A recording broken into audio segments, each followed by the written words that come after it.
Hello everyone, welcome to my channel. I am hoping all of you are doing very good.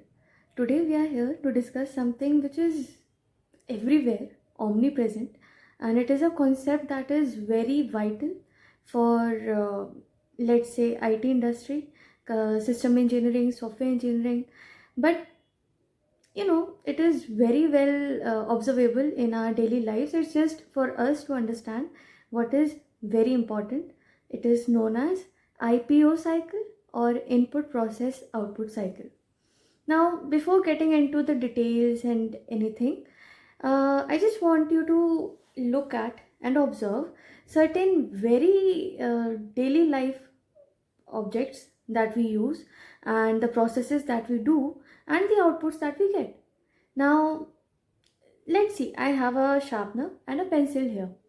It is very common, like most of us who would anyway be doing any kind of a written work, we might use a pencil, and we used to sharpen it and then we carry on our work. Now, if you would notice, to perform this function, we require two very vital things, which is a pencil obviously, and the other thing is sharpener. Now, if you look at it in the terms of IPO cycle, these two things here will count as your input. How?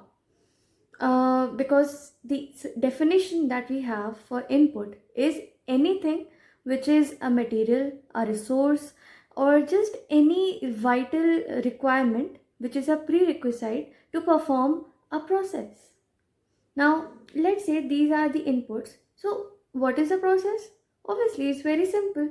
We put it inside, we sharpen it, and blah, we have our process performed. Now, this pencil here, which is a sharpened pencil, is our output, and this is broadly what I wanted to show. Now, I have another example here with me. This is a lock, alright. A lot of times we use locks for securing everything actually, and generally how do we open it? A very basic thing is a key. So a lock and a key.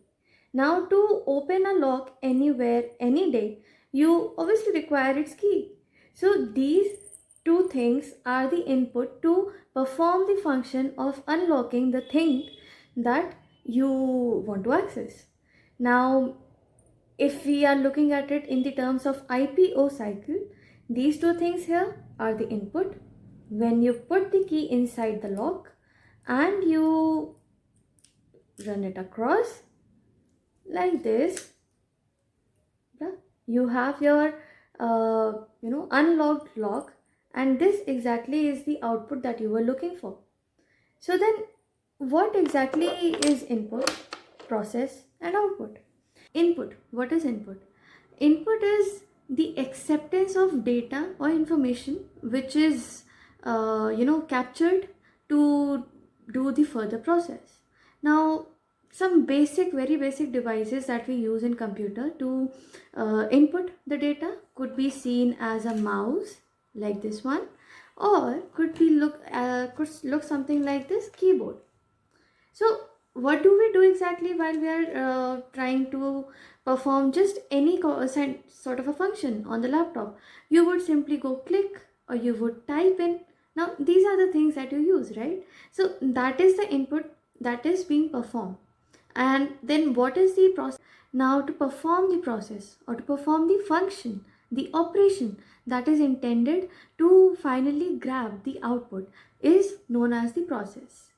Now, next comes the output. When we talk about the output is the final result, the outcome, for which the entire process was done. So, let's say in the example of sharpening a pencil, a sharpened pencil was our output. Similarly, when you are performing some functions on the computer, a laptop, desktop, that output could be, can be visible. The very common thing is your monitor. Now, sometimes the output can also be in the terms of your sound. So exactly when you are watching this video, you are able to hear me, right? And you are also able to view me. You are able to look at me using the monitor or the screen of your device, but you are able to listen to me through an output device which is could be an earphone, could simply be a speaker, or could be an inbuilt speaker in the laptop. Now, see, input, process, output, we have seen a lot of examples by now, but it is important to understand that everything is not as easy as it seems. To understand the basic concept of IQ cycle is very important when you move forward and you want to work in any computing programming languages, and anywhere would you go, be it C++, Python, Java, Android, any language, you would need to learn the various ways of how the input, process, and output works there. So I hope this was helpful for you, and you can work ahead on it. Have a good day. Thank you for watching.